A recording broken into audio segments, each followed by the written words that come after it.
Matapos nga ang ilang araw na pagpaplano at pag-aaral ni Arturo tungkol sa nadiskubre niya na mahabang parte ng ilog, ay tuluyan na itong naging lagusan ng mga tao doon sa Sitio Maahas. Kahit paano daw noon, ay may mga nakakapasok ng mga galing sa bayan para dumalaw sa sitio, at may mga taga-sitio naman na ang nakakatawid sa bayan kahit papaano. Ang tanging paalala lamang ni Arturo sa kanila ay wag na wag silang magpapahapon sa daan. Kung sila daw ay aabutan ng hapon, ay mas maiging wag na lang tumuloy dahil na rin sa pabago-bago din ang taas ng tubig sa ilog. At hindi rin niya masisiguro ang kanilang kaligtasan sa mga nilalang na maaaring mag-abang sa kanila sa ilog.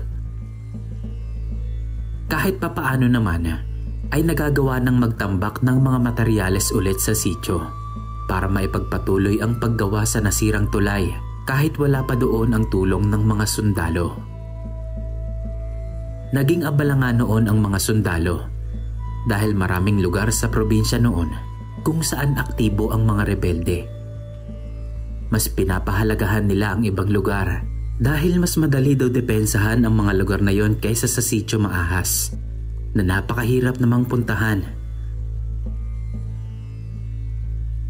Sa kanyang opisina sa sitio, habang pinag-aaralan kung papaano pang maaayos ang tulay, seryoso siyang nagbabasa ng plano at mapa. Pinag-aaralang mabuti kung ano pa ba ang mga kakulangan sa nasabing sitio na yon o ano pang mga lugar ang hindi niya napupuntahan.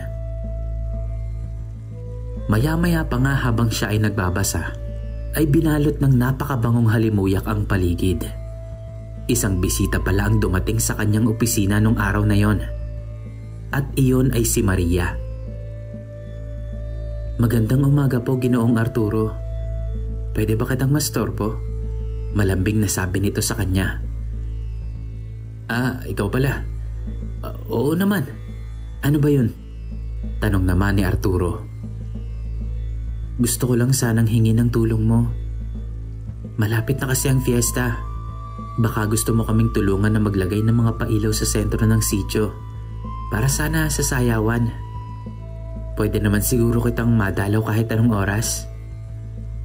Wika ni Maria, sabay lapit sa nakatayong si Arturo. Hinawakan nito ang kamay ni Arturo at saka pinisil-pisil. Oo naman. Pwede mo naman akong dalawin kahit anong oras, Madam Maria." Mautal-utal pa na sabi ni Arturo. Gulat na gulat si Arturo sa mga ginawa ni Maria. Ngunit naputol lamang ito dahil nagdatingan bigla ang mga tao ni Arturo. Nagpaalam na noon si Maria at sinabing babalik na lamang daw siya sa mga susunod na araw para pag-usapan pa ang tungkol sa fiesta. Sa ngayon daw magpahinga na lamang muna siya para makabawi ng lakas.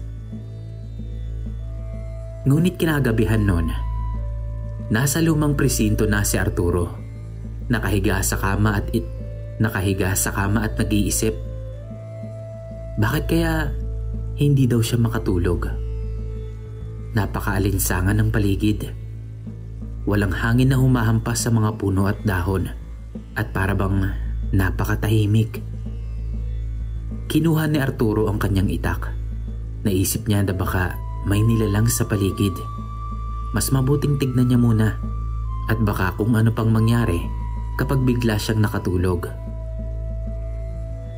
Dahan-dahan ay binuksan niya ang kanyang pintuan. Sumilip sa kaliwat kanan ng labas ng kanyang bahay. Walang kahit anong kakaiba rito, maliban nga sa maalinsangan na pakiramdam. Sinubukan niyang makiramdam pa ng mabuti. Subalit wala talaga. Wala siyang nararamdamang kakaiba sa paligid. Lumabas siya ng bahay at mapagmasid na umikot dito. Sinisigurado niyang walang kung anong nilalang ang nagmamatsyag sa paligid niya.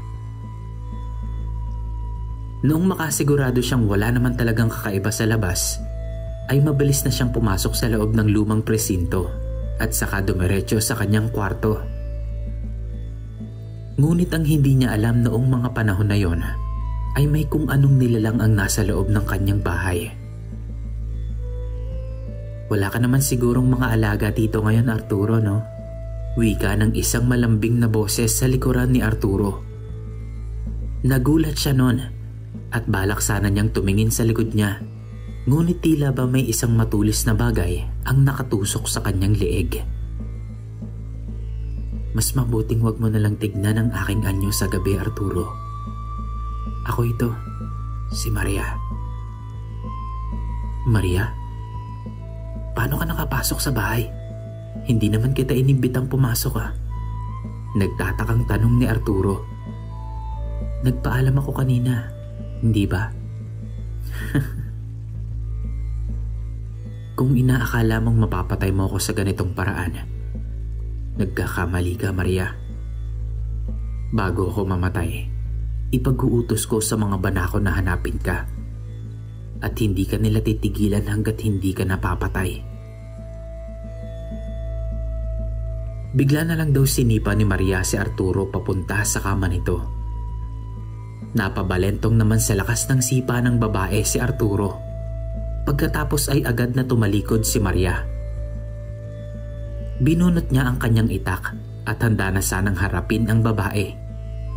Ngunit pagtalikod nito ay isa na itong maamong babae na nakaharap at maamong nakangiti sa kanya. May mga nilalang na malalakas ang kanilang pambulag. Hindi mo pa ba alam yon, Arturo? Kung ganon, madali kang mamamatay. Wika ni Maria. Dagdag pa nito, ay tama namang wag masyadong gamitin na Arturo ang kanyang mga alagang banakon.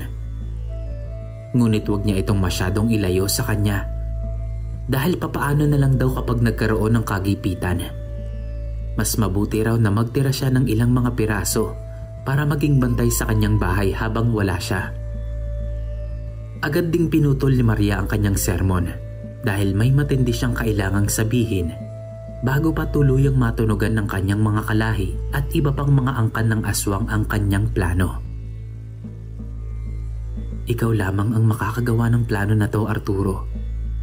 Kailangan kita para tuluyang mawala na ang mga rebelde sa lugar na to. Ikaw lang ang makakagawa nun, Arturo. Pagmamakaawa ni Maria sa kanya. Plano? Ano bang planong sinasabi mo? Tanong niya sa babae. Maghahanda tayo ng kakanin. At simula nga ng gabi na yon, ay naging malapit na ang dalawa. Madalas na dumalaw si Maria sa kanya upang pag-usapan ang mga gagawin nila sa pagdating ng araw ng fiesta.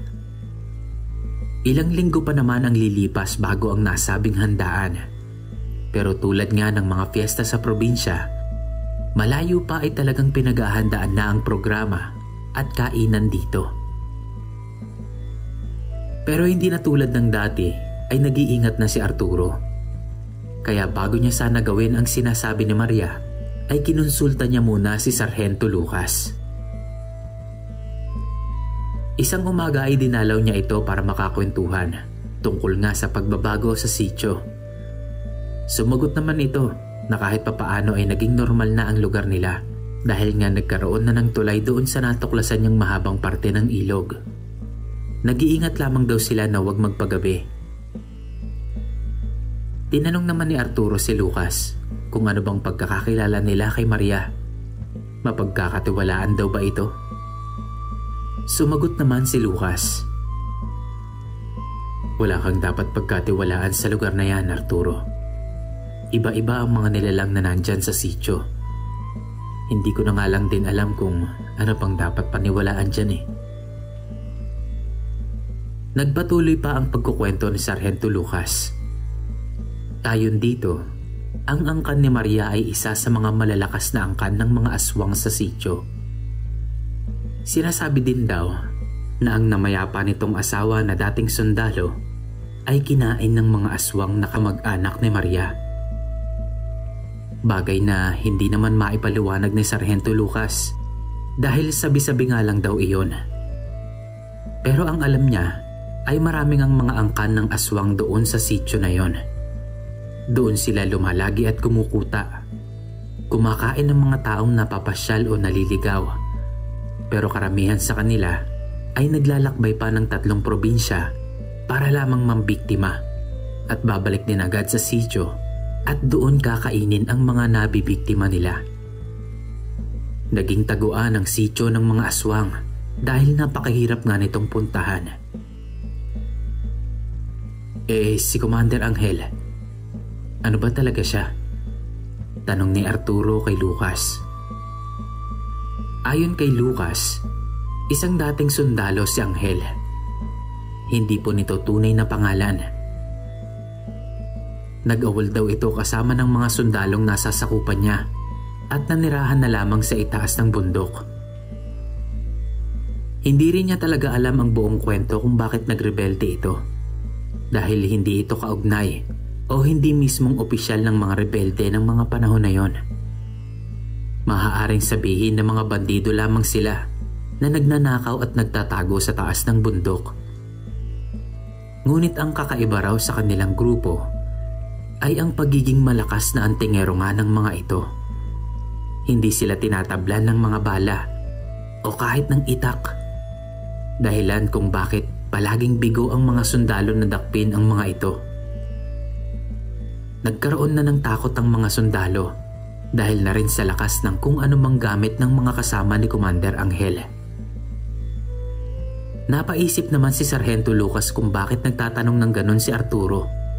Kaya naman tinanong niya na ito kung meron ba silang napag-usapan ni Maria. Sinabi nito na hindi niya pwedeng sabihin dahil baka malaman ng iba ang plano. Sa kanilang dalawa na lang muna daw iyon. Tumangutang muna lamang noon si Sargento Lucas. Tiwala siya na nagbabago na si Arturo at hindi na ito basta-bastang magkakamali sa mga galaw nito. Wala din naman siyang magagawa dahil alam niya na may malakas ding kakayahan si Arturo. Alam mo, Arturo, nakikita kong mas magaling ka kay Kuyang. Si Kuyang kasi parang naghihintay lamang at dumedepensa lamang sa mga mangyayari sa sitio. Pero ikaw, nag-iisip ka, nagpaplano kung papaanong maaayos ang lahat ng bagay. Huwag ka lang sanang mapapagod, Arturo, at mag-iingat ka lang palagi. Paghanga ng sarhento sa binata. Napailing na lang noon si Arturo habang nakatingin sa labas ng opisina ni Sargento Lucas. Sa palagay niyo po ba, Sarge? Buhay pa kaya si Kuyang? Hindi nakasagot noon ang sarhento at tila nangilid na lamang ang luha nito. Ngumiti ito at sinabi na kung buhay pa si Kuyang ay paniguradong mas malakas na ang puwersa nila laban sa mga rebelde at aswang dahil dalawa na daw sila ni Arturo na may mga gamit na agimat. Noong mga bandang hapon na ay nagpaalam na si Arturo na babalik na sa sitio. Sinabihan naman ito ni Sargento Lucas na huwag maglalakad ng alanganin dahil nga maggagabi na. Sinabi naman ni Arturo na huwag siyang mag-alala. Meron lang daw itong susubukan. Nagtanong pa ulit ang sarhento kung bakit hindi niya nalang tanungin ang mga antingero sa bundok. Mas marami silang alam tungkol sa mga taga-sitio. Sumagot na lamang noon si Arturo. Ayaw daw niyang mandamay ng mga nananahimik na tao. Galit daw sa kanya ang asawa ni Tay Edgar na si Nanay Leonie. Umiiwas na daw siya doon at baka nga mapahamak pa ang dalawa. Naintindihan naman ni Sargento Lucas ang dahilan ni Arturo. Marami talagang ayaw nang makialam sa kung ano man ang mangyayari sa sitio. Basta, kung ano man ang mga desisyon mo o mga gagawin mo, nandito lang ako para makinig. At lagi mong tatandaan, pag-isipan mo munang mabuti kung anong mga gagawin mo. Dahil baka pagsisihan mo din sa dulo. Tumangutang na lamang noon si Arturo at ngumiti. May sasabihin pa sana si Sargento Lucas, ngunit hindi na nito itinuloy dahil paalis na nga rin ang binata. Sinabi na lang ni Lucas na sa susunod na lang pagpunta ni Arturo, sasabihin niya na may bagong pari na na-assign sa kampo nila. Ipapakilala niya sana ito. Ngunit nakita niyang nagmamadali na itong umalis. kaya hindi niya na ito pinigil pa. Mag-aalas 4 na ng hapon noon. Mabilis nang tumakbo pababa ng ilog si Arturo pabalik sa sitio. Alam niya nga abutin din siya ng ilang oras sa paglalakad. Pero ayos lang yun sa kanya.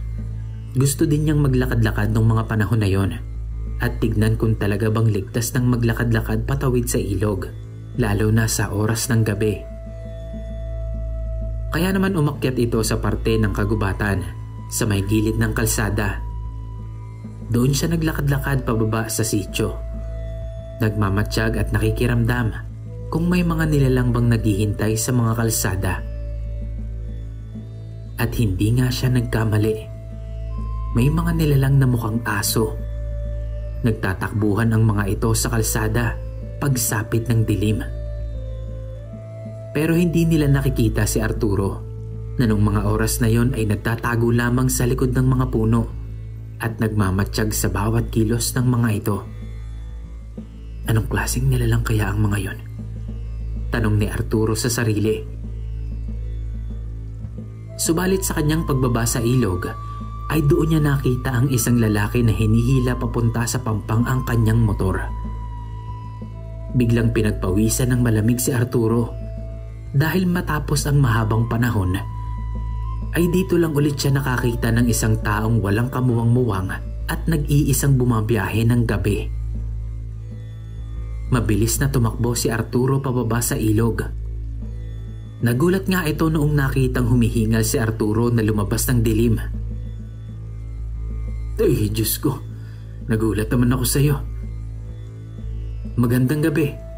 Patawid na sana ako ng ilog, kaso nasiraan ako ng motor. Ako nga pala si Father Jesse. Bago lang ako rito. Mahinahong pagpapakilala ng binata na nakasuot ng puting t-shirt. Nagkakamali ho kayo ng pinupuntahan, Father. Iwan nyo na lang po muna yung motor nyo dito. Kailangan na po nating makalayo dito. Mahinang sabi ni Arturo. Sumagot naman ang pari at nagtatanong kung saan naman siya pupunta gayong napakalakas ng agos ng tubig. Babalik daw ba sila sa kampo ng mga sundalo? Sumagot naman si Arturo na mas mabuti raw na suungin na lang nila ang malakas na agos ng tubig kaysa manatili doon. Mas mabuting iwan na muna niya ang motor niya, pati na ang mga gamit ng pari. Subalit, tila ba hindi naiintindihan ni Father Jesse ang kalagayan niya? Hindi daw siya aalis nang hindi kasama ang kanyang motor. Bigay daw kasi sa kanya ito ng kanyang ama, kaya hindi niya ito maaaring abandonahin. Hinawakan ni Arturo ang braso nito at sinabing kung hindi sila aalis doon ay siguradong hindi na siya sisikatan ng araw. Kaya mas mabuti pang umalis na sila bago pa mahuli ang lahat. Subalit pagtingin ni Arturo sa kabilang dako ng ilog ay nakita niya doon ang tila ba mga figura ng mga babaeng may dalang sulo. Mga nakabelong itim ang mga ito at nakaturo sa pwesto nila ang mga kamay. Kung bibilangin daw ni Arturo, sa palagay niya ay nasa 8 babae ang mga yon na nag-aabang sa kanila doon sa kabilang bahagi ng ilog. Wala nang nagawa noon si Arturo kundi ang umatras at tumakbo pataas sa pinanggalingan niya pabalik sa kampo. Sa isip niya ay mas gugustuhin pa niyang kalabanin ang mga nilalang na hugis aso na nakita nga niya doon sa daan kaysa sa mga babaeng nakaitim na belo na sigurado niyang galing sa angka ng mga aswang sa sitio. Siya na lang ang iiwas dahil ayaw niyang madagdagan pa ang mga kalaban niyang aswang sa nasabing lugar. Maya-maya pa ay narinig na nila Arturo na tila ba nagtitilian ang mga iyon na para bang nagpupunit ng yero. Galit na galit ang mga ito dahil itinakbo na naman ni Arturo ang pagkaing nakahanda na sana sa kanilang harapan. Habang tumatakbo pa itaas, ay nakita ni Arturo ang isang pamilyar na figura sa dilim. Habang lumalapit, ay lalo niya itong nakikilala. Si Maria. Hindi nga nagkamali si Arturo. Hindi ito pinansin ni Arturo dahil nga inaalalayan niya ang pari na noon ay nahihirapang tumakbo ng mabilis paakyat sa daan. Ngunit paglagpas ni Arturo kay Maria ay nagwika ito sa kanya. Huwag mo nang pakialaman ng ibang angkan. Baka lalo ka lang mapahamak. Isang mahinang bulong ng paalala. Alam niyang ganoon talaga ang batas sa nasabing sitio na yon, na ang mga naliligaw sa gabi ay siguradong mapapahamak. Ngunit hindi niya maaatim na makita ang isang tao na mapahamak at wala siyang gagawin. Dahil sa ganoon din siya naabutan ni Kuyang noong una siyang mapunta sa lugar na yon. Maya-maya pa ay narinig na ni Arturo na tila ba may mga nagbabarilan sa itaas lamang na kalsada.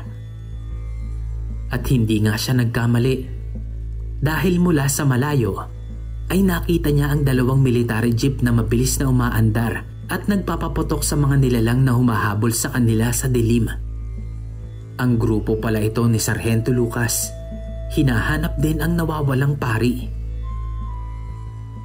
Nagsisigaw ang sarhento habang papalapit kila Arturo. Agad-agad itong huminto sa tapat nila at pinasakay ang pari at si Arturo. Mabilis na pinaikot ng driver ang sasakyan at saka nagpaharurot palayo. Doon nila nakita ang ilang mga nilalang. Doon nila nakita ang ilang malalaking aso na tila ba nakahiga sa daan. Tila walang malay ang mga ito at parang mga wala ng buhay. Nagkatinginan si Sarhento at si Arturo. Tila tumatalab ang mga balang bigay ni Arturo. Iyon ang mga balang binabara niya ng mga lason gamit ang iba't ibang mga halaman at ng mga alaga niya. Tuwang-tuwa naman noon si Sargento Lucas sa mga nangyayari. Nabuhayan sila noon dahil sa kanilang isipan at sa pakiramdam ay tila muling nabuhay si Kuyang sa katauhan ni Arturo. Pero sa isipan ni Arturo ay siguradong may bagong angkan na naman ng mga aswang ang magagalit sa kanya. Mabilis silang bumalik sa kampo. Pagpasok nila doon ay galit na galit si Father Jesse. Bakit daw nila iniwan ang kanyang motor kung pwede naman nila iyong hilahin na lang? Nagpaliwanag naman si Sargento Lucas na napakadelikado ng ginawa niya dahil maaari siyang mapahamak sa gubat na yon. Bago lang siya at wala pa siyang alam sa lugar. Madaming mga aswang at iba't ibang mga nilalang ang gumagala at nagahari sa gubat na yon, lalo na sa kabilang dako ng ilog. Nagulat sila sa reaksyon ng pari dahil tila natawa lamang ito dahil ang nakita lamang naman daw niya ay mga asong gubat na mababangis at hindi raw mga aswang. Hindi na nakipagtalo pa noon si Sargento Lucas dahil mahirap magpaliwanag sa mga taong hindi pa nakakakita ng mga ganoong nilalang. Hinayaan na lamang nito na makapaglinis ng pari ng damit nito dahil nga nadumihan ito dahil sa nangyari.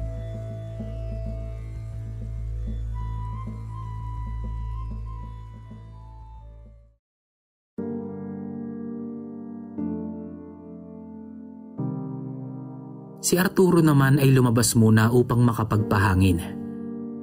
Tumingin-tingin siya sa paligid. Sa mga puno ng buko sa labas ng kampo, ay kitang-kita niya ang nanlilisik na mga mata ng mga nilalang na galit na nakatingin sa kanya. Kitang-kita niya ang mga naglalakihang ipin ng mga yon sa dilim. Napalunok naman noon si Arturo. Dahil alam niyang ang ginawa niyang pagligtas kay Father ang magdadala sa kanya ng mga bagong pagsubok sa sitio Maahas.